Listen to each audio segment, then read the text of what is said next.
Hello, and welcome to Get a Better Handle on Life. I'm Barry Winbolt, and this is my podcast.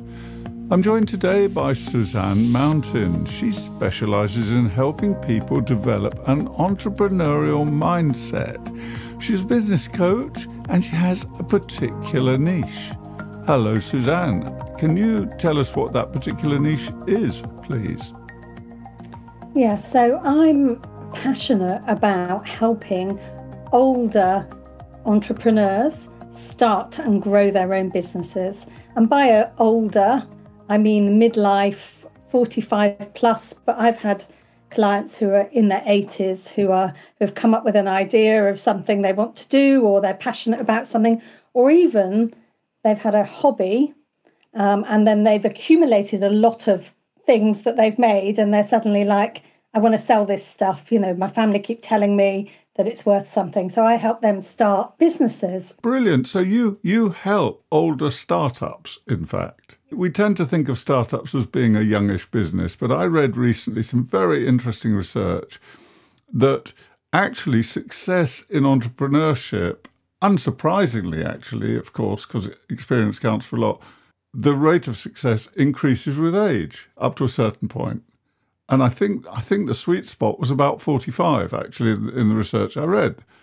So it's really interesting that you've picked that spot. What is particular about that age group that attracts you to working with people middle-aged and onwards? I started this business that I'm running in my mid-50s. So I was well and truly into that bracket. And like people in that age group, I didn't grow up with the technology and websites and social media and all that good stuff. And I had to learn how to use it to promote and market myself and my skills.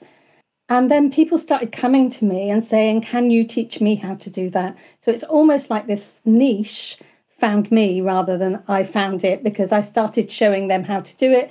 And then I got great pleasure from seeing them learn how to do these things they thought they couldn't do. Yes, and you've mentioned social media and the web, and of course, that's the way business is done. You know, we're both entrepreneurs. I've started businesses, and in the old days, goodness, you had to register the name, you had to form a company, you had to do all this, that, and the other. Whereas now, literally, more recently, I've started businesses in 24 hours and got them up and running on 2 occasions. And so it's so easy to do it from your bedroom, so to speak. But that brings other challenges, not least, of course, the tech one. But again, there's another fallacy, isn't there, that older people can't learn the tech. We know that's not the case, and you're demonstrating that. I never believed I was very particularly good at tech. I didn't grow up, as I said, with any of the tech. And I had a business myself in the 1990s, early 2000s. I didn't have to have a website. There was no social media. It was a very simple way to do business. When I started this one in 2016, it was a bit like, we talk about learning curves. It was like hitting a brick wall, suddenly realizing that the way that we do business and the way that people buy nowadays is completely different, and that you had to be present on some social media and you needed to be using tech. What I discovered was not only could I do it, but actually I love doing it, and I love teaching other people how to do it. So it's having that growth mindset of saying, you know, almost, I can't do this tech yet or now, but leaving it open that you could possibly learn how to do it, and not having that, you know, you can't teach an old dog new tricks type mindset, which just gets in the way of your learning. Yes, it does, doesn't it? And there's another aspect too. You mentioned buying, but there's also the question of, or the fact that it's a very visually based economy now. We have to sell ourselves daily. Any business these days, there has to be a face, doesn't there? Yes, yeah. People buy from people. And it's strange that the more tech-based we've become, the more true that's become. So a while back, we would buy from organisations and we wouldn't expect to know who the leader was, to see the face of the leader, to hear them talk. Nowadays, people expect that. They want to know what that person thinks, how they sound, what they look like. So, yeah, we have to be the face of our businesses and particularly when we're a one-man band. So what type of businesses have you helped get off the ground? I mean, can you give me 3 or 4 of a sort of variety? Yeah, so photographers, hypnotherapists, reflexology, all those service providers who work in the well-being space, nutritionists, someone with a crochet business. She actually ended up creating crochet patterns and kits. So she started off selling her crochet. After a while, she started to create kits. You know, here's the pattern, here's the wool that you need to do this with. And so she was selling like subscription boxes almost, you know, here's your monthly crochet kit and you crochet this. Like the old sort of Partworks magazine type of idea where you get an instalment every week. Absolutely, but a sort of reinvention. So all sorts of different things. Then obviously coaches. So those were the intangible things that they sell, who really we need to be able to talk about the transformation that we create in order for people to get what it is we're selling. So those people as well, where it's about their message, getting their message right. How do you deal with your coaches, with the people you support? How do you deal with the idea of we need to stand out, we need to be noticed? And one of the things that I've found as obviously a person in that age group, the upper end of it, is that I didn't feel initially equipped to put myself out there in the way that younger people seem just automatically to grow up doing.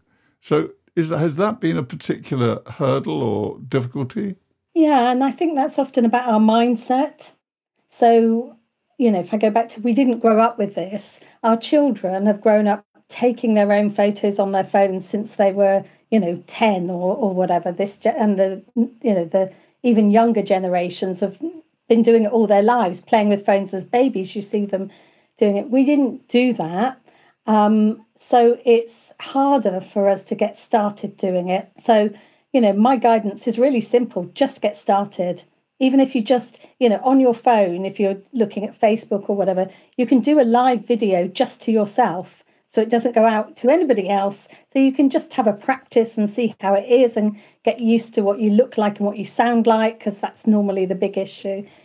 And was that a process you had to go through yourself? Yeah. The very first Facebook Live I did, I said to myself, as a target that I set myself, because people kept saying, oh, you need to do Facebook Live. So I said, okay, when I've got 500 followers, I'll do a Facebook Live. And I thought, oh, that's going to be forever. So I'm not really going to have to worry about that. The day came and it ticked over to like 501. And I thought, okay, I'm going to have to put my money where my mouth is now and do this. So I did this live on my laptop to my followers on my page. I didn't even know where the camera was. So I was looking down at myself all the time instead of looking at the light that tells me that's where the camera is. It was pretty dreadful. When I look back at it now, it's still there. Scroll back to 2016, people can still see it, and I still send clients the link to it. I talked about how nervous I was, how vulnerable it made me feel to be live on Facebook and live on camera. And I got a client from that because a woman watching it said, you get it. You get how scary this is, but you're doing it anyway. And I need a coach who's going to make me do it anyway for my business. So sometimes the things that scare us are the things that we need to do most. That's my experience. And that's how I help my clients think about it. I share that story with them. I send them the link to the video so they can see how stilted I was, how I wasn't looking in the right place, but I did it anyway. And I say, I'm not asking you to do anything I haven't done. And look at the reaction, because everybody that watched it, they might have been thinking that's pretty dreadful, but they were all super supportive in terms of, encouraging me and saying, oh, it's fine, you're doing really well. So it's the way we get in our own way. You're listening to Get a Better Handle on Life. I'm Barry Winbolt, and I'm in conversation with Suzanne Mountain, who coaches the over 45s in their entrepreneurial ambitions. And that reminds me, when I started making videos years ago, the advice was just get on and do it. And it took me a long time to get comfortable, to get over myself, basically. And actually, incidentally, I went through the same process when I wrote my first book. I was completely blocked by the fact that once I'd written this, it's on paper. This is going back to 1992 at the opening of the Common Market, as it was then, because that's what the book was about. And I was so intimidated by writing something down and knowing it was going to be there forever. And now it's 1,000 times worse because who knows where it even goes, you know. But I got over myself by thinking, well, nobody's going to read your book. You'll be lucky if the publisher sells 50 copies. In fact, they sold a couple of thousand. It was a niche book. But I just reminded myself that, you know, I had to get over that and stop worrying so much about it and get on and put my bum on the seat and write. And because I knew my subject, so that was effortless. But the obstacles entirely self-imposed. And then I went through the same thing with video, thinking I had to be this sparky, perky, bright, over-the-top. No, it didn't suit me. I had to develop my own persona, which is basically what you see is what you get. It's what you're seeing now, you know. So yeah, it's a very important point. I mean, my experience shows me, and my experience of working with other people, even on the podcast, is how reticent some people can be. So knowing that you did it, knowing how to do it, and being a role model as you are is one thing, but actually getting people over the line so that they begin to do what they do well and forget about all of the self-imposed obstacles takes a special gift, doesn't it? I mean, a gift on your part. I think it takes that I believe in them, and I believe they can do it if they want it enough, and I will do everything I can to support them in that process. But I think when you have somebody who really believes in you and who is there cheerleading for you and also holding you accountable, so, you know, feet to the fire, you said you were going to do it today. Today's the day, let's do it. I think that helps, because it's easy sometimes to make excuses and let yourself off the hook. I'm not saying 100% of them do it. And some of them in the end go, you know what, I've decided I'm never going to do that. Then it's around, well, what else can we do? Because you have to be true to yourself. And you know, sort of piggybacking on the point that you made a minute ago about, you know, you thought you had to be jazz hands, razzle dazzle, all, you know, big energy and stuff. Actually, we can all pretend to do that, but people want to buy from the real you. And they want, you know, what I find is, you know, I do lives and then I meet someone in person and they say, oh, you're just like you are on video. Yes, because I'm not pretending to be anyone else. I'm just being me. And I fully accept that I'm not right for everybody. And some people will watch and think, oh, who is that woman? You know, what is she droning on about now or whatever? And that's okay with me now. They can go, they can find someone else to teach them. That's absolutely fine, because I'm comfortable with who I am and the way that I show up. And so if a client really, really says, I won't ever do that, I can't ever do that, let's find another way. You know, so one of my clients will never go live, but she will do pre-recorded video and put them on. That's her compromise. What you're talking about actually in this is what you see is what you get. This is me, and being okay with yourself. That's really about authenticity, isn't it? Coming back to your coaches, you and I believe, have spoken a little bit about ageism in the past, about preconceptions of older people. And we've already said earlier in this conversation that actually the figures belie that. You know, there is no reason to be prejudiced or to discriminate against older people. In fact, as we know, the workplace needs that wisdom. It needs that experience. Let's forget wisdom for a minute, but it needs that experience. When you sack an older person, you sack all their knowledge and understanding of their sector, which can be a great loss to a company. So do you find that in the field of entrepreneurship, that sort of discrimination also exists? Yeah, it certainly does. I mean, in some fields more than others. So it can be industry specific, both in the workplace and in the entrepreneurship. So areas like tech, They can be quite ageist, people assuming that you can't learn the tech or you won't you learn the tech, or people assuming that if you're teaching tech, you don't really know what you're doing. They can be a bit patronising about it. As a 62-year-old woman who teaches people how to use tech, I find that sometimes the youngsters think that's like quite amusing and that I probably can't really do it, which is just like crazy. And I love showing them that that's not true. So, yeah, there are industries that can make it more difficult, I think. Media, we see all the time the differences in media. A man becomes distinguished and a female becomes wrinkly and off she pops. Nobody wants to look at that type thing. So we've got ageism and sexism at play there.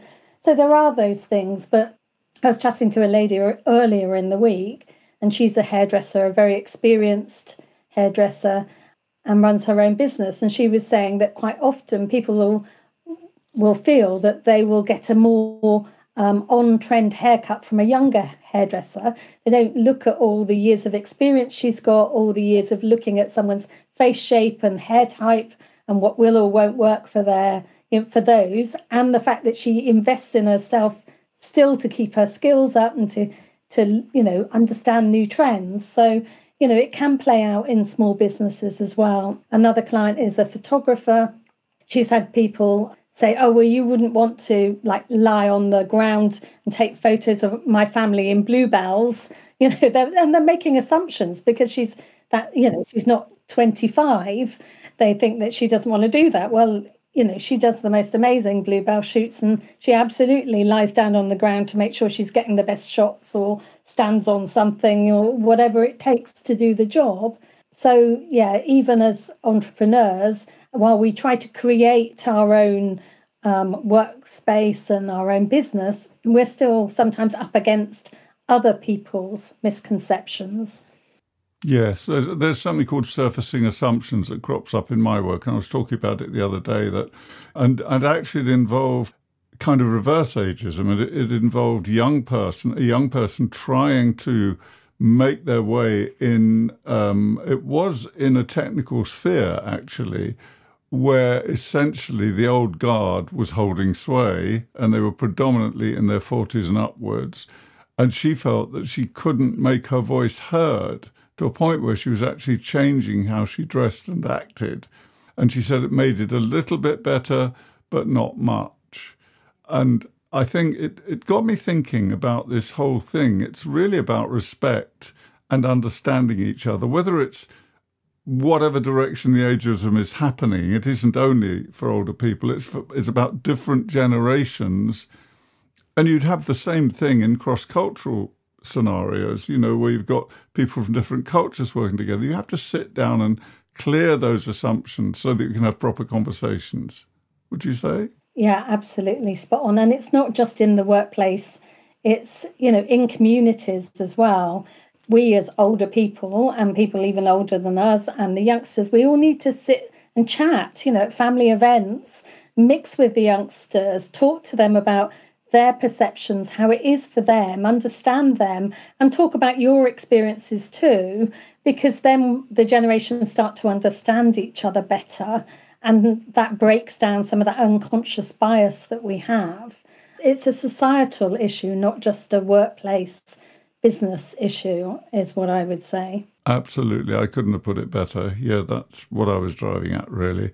So in terms of people coming to you, people of a certain age coming to learn or promote their business or develop a business idea, has there been an increase since lockdown? There's a general perception that lots of people jumped ship after lockdown or rejigged their lives or thought, I don't want to go back to work anymore. I'm going to do what I want to do. Has that been a factor, do you think, or is that just an assumption on my part? I haven't seen that. So what I found was I was doing this before lockdown. Then when lockdown happened, even the clients that I was already working with and helping, they panicked and said, I'm not going to have any money coming in. I'm going to stop the coaching. And so business took a dive. And I think that was when everybody thought it was going to be a 3-week thing. And it was almost like giving themselves permission to take their foot off the pedal and just wait and see. Then when we were like a month in, people started to think, oh, heavens, how long is this going to go on? There was no view of an ending at that point. And then I had a rush of new clients at that point saying, I need to get online. I need to start marketing online. I need to be able to sell my services online. So I went through a really, really busy period all through then in 2021. And then since then, post sort of 2022, 2023, there was almost a kickback against being online when people could start to get out again. And I actually had clients who say, oh, well, I'm not going to do the online stuff anymore. I'm going to go back to face and just do face-to-face. What they found is that that's actually led to a deterioration in their business, because we've moved to a much more hybrid. So it's not an either or, it's a both now model. But I think people are much more aware of what can be done online now. So, that's opened people's minds to it. So I haven't seen a huge increase, but definitely I think people are more open-minded about doing stuff all online. I'm Barry Winwell, and you're listening to Get a Better Handle on Life. If you're finding this podcast interesting, please support me by sharing this with someone you know, or by following me on any of the usual platforms. Thank you. Well, as you say, Suzanne, it's not an either or. Even if your business is face-to-face, as mine used to be, people still check you out on the web. Yeah, absolutely. So people will find you somewhere or be recommended to you, and they'll do their due diligence. They'll do their research. So they'll check out your website. They'll look at your LinkedIn profile or your Facebook profile or your Instagram profile. They'll look for, they'll spot misalignments in message. They'll spot, they'll even look at your personal Facebook profile, if they can find it and they can find what you're messaging on there. They'll look for you being you in the same way across all those platforms. And when that's all aligned, it's very powerful. And that's when you get in, and that was an excellent example. You get people saying, it's okay, I already know. So you get, if you offer, like I offer a free consultation call, most of the people that come on the free consultation have already made up their mind they want to work with me. So it doesn't have to be a big, it's not a sales pitch, because they already know, they've done their research, and I encourage them, even I have a form that they fill in before they book one that encourages them to go and look, because I'd rather, if I'm not right for them, they found out before they spent time with me. So it's just that final icing on the cake, and I'll be right, and is there chemistry? They're really powerful tools for us to be using correctly. And it strikes me that it's a very crowded market. And years ago, I was involved in obviously proper jobs and working in employee assistance programs. And I can remember talking at conferences, saying to these businesses, and there were probably only 8 or 10 big ones in the UK at the time. And I can remember saying, look, you actually don't have a product because you're all doing the same thing and you're all using the same suppliers, and so on and so forth. So therefore, the only thing you have of value in your business, and yet you don't really value it, is the relationship with your clients. If they know you and trust you, they're more likely to renew their contract every 2 years, which is what I think it was at the time. And these were companies like Orange and BT and, very, very fast-moving, growing organizations, big organizations. And it was the account manager's job really to be the face of the business and the business's job to deliver, so that when the contract came up, there was trust there already when the contract came up for renewal. But if that wasn't there, if it was all about product, they could go and get a cheaper price any day of the week somewhere else, and would. In these idiosyncratic businesses like yours, I mean, first there's your business as a coach, but there's also the people you're helping. I mean, it's quite a juggling act, isn't it? You've got to be available for those people, but you've also got to keep the eye on your own kind of backyard to make sure your business is being presented correctly, haven't you? Absolutely. So that means for me, several things. it means that I have to make sure that I set aside time to work on my business, as well as, be the person and help my clients, because I need my business to generate a consistent income. I can't just let it, get all heads into one or two clients' work and then pop out the end and find I've got no funnel, no leads to market to. So making sure that I run it like a proper business, that it gets the attention that it would if it was a big business, that I take time out to reflect on targets and to set new goals and all those things. But also making sure that I work with the right businesses and that our values are aligned, because the work that they do reflects the work that I do. So I love to think of the ripple effect of what I do. So I help these small business owners get their business out there, get their business visible. They make more money. They do more good in the world because they are doing, good things. And that has a ripple effect on their families, on their communities. So for me, there is that very strong values mission there behind it as well. And so I have to use that as my North Star to make sure that when I'm making decisions about my business and about my client's business, that it fits. Yes, well, we're back to authenticity again, aren't we, really? But, you say that you have to make time and do all those things, but that takes real discipline, doesn't it? I mean, it's always easier to chase the next client, and frankly, sometimes more exciting than the more humdrum stuff of looking after our own business. So how do you manage that? It is discipline. I mean, literally, in my calendar, I block out time and I don't make that available for anything else. And I get my bottom in the seat and I get it done. But it is, to start with, I didn't have that sort of schedule. And after the first year, business wasn't fantastic. And I was like, what am I losing here? And when I looked back, I wasn't treating it. I'd come from the corporate world. I'd had a team of sort of 20 plus people. We were used to setting goals and objectives and reviewing them. And I wasn't doing that for my own business. And it was, like a sort of slap in the face of, why did you do those things all those years, 30 odd years in corporate, and yet you think that this business doesn't need that discipline. And it was, like, wake up, Suzanne, you're running a business. You need to act as its CEO. You need to book in time to review your stats, to make plans, to work on those projects, because you can't delegate it to someone else. So you need to make sure that you're doing those things. As you said earlier, you have to treat your business like a business. Was that an aha moment? Was there a specific point where you woke up to that?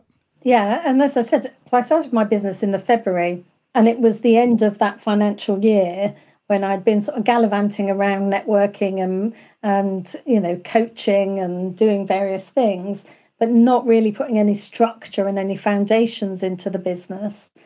And it was that realization that I wasn't treating it like a business. And if I'd been talking to my old boss about it, I knew exactly what she would say. She'd say, right, well, where was the plan? And when did you go off plan? And what became the plan then? And I was like, and I felt embarrassed because, as a senior leader, I should have known better. And I did know better, but I just didn't do it because it didn't feel sexy. It wasn't as exciting as getting out and meeting new people and bringing in new clients and serving those clients and getting good testimonials, all of which was really important too. But I didn't have that structure in my business. And at that point, I thought, right, things have got to change and I've got to put that in place. And so, of course, that's one of the things that I help my clients do as well, because a lot of them are operating from that place where I was at that time of doing all the things, but not really measuring and tracking and using data and, to analyze where they were going or what they were doing. So when you put that structure in, you had this aha moment, you think, I've got to be professional about this. I've got to do a proper job here. What changes did you notice in your business once you'd had that wake up moment? So it started to feel less frenzied, actually, even though I had more things to do, because I knew where I was at any given point. and when the next review would be. And I started, so like the first working day of the month, I would put the morning aside to review my business. And I started looking forward to spending that time. And I made it a special day, and I would like light a candle and do the data review. And then I get a flip chart out and start brainstorming new ideas and so I made it into a nice session that I enjoyed spending the time on. So I got a much better understanding of the rhythm of my business, when was going to be the busy times, when was going to be the quiet times. So there I could start to then build in the projects that I wanted to do in my business, the new products I wanted to develop, or the websites and other things I needed to develop. And I knew when they would happen. So that took mental pressure off me when I was busy, because it wasn't like I need to do this, it's all the time going on in the back of my mind. I had but that's when I'm going to do that. August will be quiet, I can get that project done then, I can give it my full attention. So it became easier and I made more money. So those are very specific, measurable outcomes that you can witness, which are then more motivating. Oh, right, I'm doing this right, something's happening. And going forward from here, I mean, it looks as if in the business sphere, it looks as if generally the sort of niche you are working with, which is kind of the personal attention, your clients are providing personal services to people, a lot of them by the sound of it. And this is certainly a growth market out of necessity and out of choice, by choice. And the figures show that. And those figures are set to double in the next 8 years. So it's most definitely the self-help, self-care market is going to be on a roll for some time, regardless of what happens elsewhere, because we all need it. And some of the things we've relied on historically, like health, aren't going to be as reliably there when we need them. So we've got to take better care of ourselves and learn other ways of achieving positive outcomes in health and things like that. So what do you see as the future for your business? Because one of the things that must happen, when you're 20 or 30, time isn't an issue. But to be realistic, when we're 60, it is. And we're all very conscious of that. So do you kind of have an exit point, or will you just go on as long as you can? Or how do you see the future years panning out for you in terms of your business?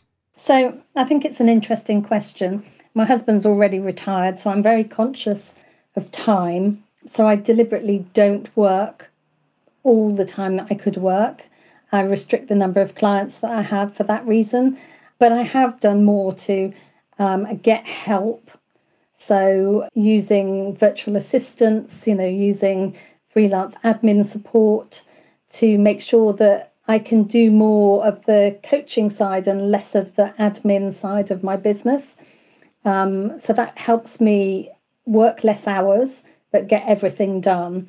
And I see that continuing. I don't have a set exit point. I think when I stop getting up in the morning and feeling excited about the people I'm talking to and helping and thinking about their businesses when I'm gardening or walking, on the seafront, I'm thinking, oh, wow, they could do this. Or when I stop getting that level of excitement, then I think it will be time to stop. But for now, I'm just really enjoying what I do and the difference that I make to these business owners. And the relationships that gives me.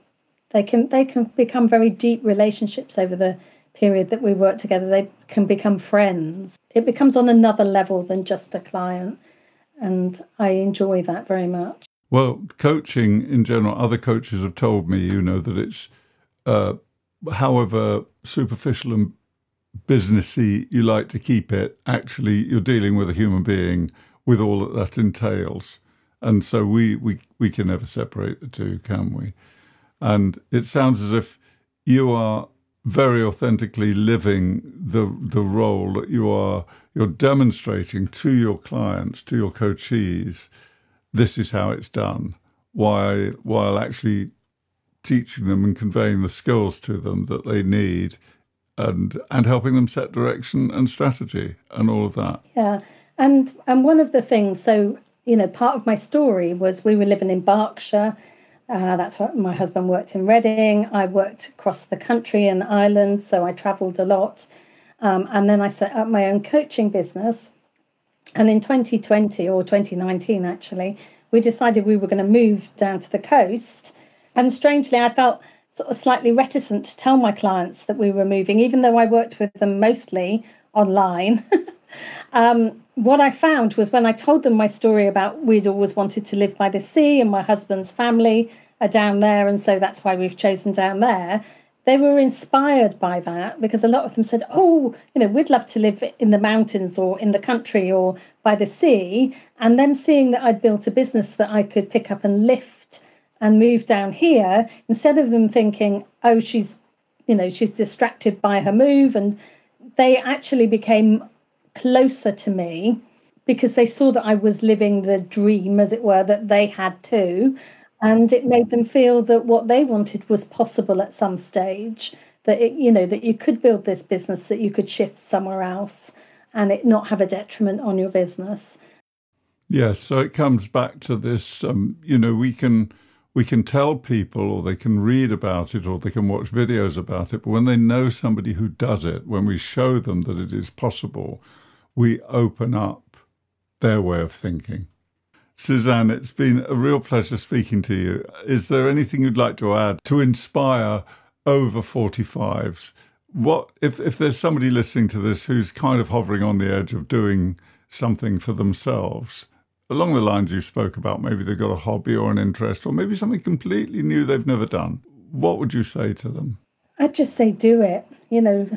Life is short, and we don't want to get to the end if we're lucky enough to know that we're at the end and have everything we can to look back. We don't want to be there and have regrets. So just give it a go. If you have a calling, and you have that whispering in your ear that there's something you want to do, a hobby, a business, anything, then just go with it and give it a go. Great. Well, isn't that what they say? I think there was a hospice nurse who wrote a book some years ago about the things people say at the end of their lives about what they regret. And they've never regretted what they've done. They've always regretted what they haven't done. That was the message that came out, as I remember it. So another motivation, another reason to get on and do things. All right. Well, Suzanne Mountain, thank you so much. It's been a pleasure speaking to you. I will put a link to your website in the episode description of the podcast. And let's keep in touch. Yes, that would be really nice. Thank you for inviting me, Barry. I've really enjoyed it, and the time has gone very fast, which is always the sign of a good conversation, I think. Good. Okay. Well, thank you very much. Thank you. Bye-bye. And with that, my thanks to Suzanne Mountain for a very interesting conversation. I took away two main things from that. One is obviously the prospects for people over a certain age to get started in business, and the fact that so many of them make a success of it, and particularly the fact that there are such a large demographic in the business field in general. And secondly, I thought it was very interesting. We got a glimpse into the life of a coach with very clear ideas about what she is doing and how to go about it. And I'd imagine that's particularly inspiring for her clients. She really walks her talk. So once again, thanks to Suzanne Mountain, and this has been Get a Better Handle on Life. I hope you found today's episode informative and useful. If there's anything you'd like to add, you can always contact me at info@barrywimbot.com. You can subscribe to this podcast so you never miss an episode, and you can also find me on LinkedIn, on my website, barrywimbot.com, and also on YouTube. Details are in the episode notes, and remember, we're all on a journey, and it's never too late to get a better handle on life. Thank you so much for listening. Please join me next time. Until then, this is me, Barry Wimbot, saying goodbye for now.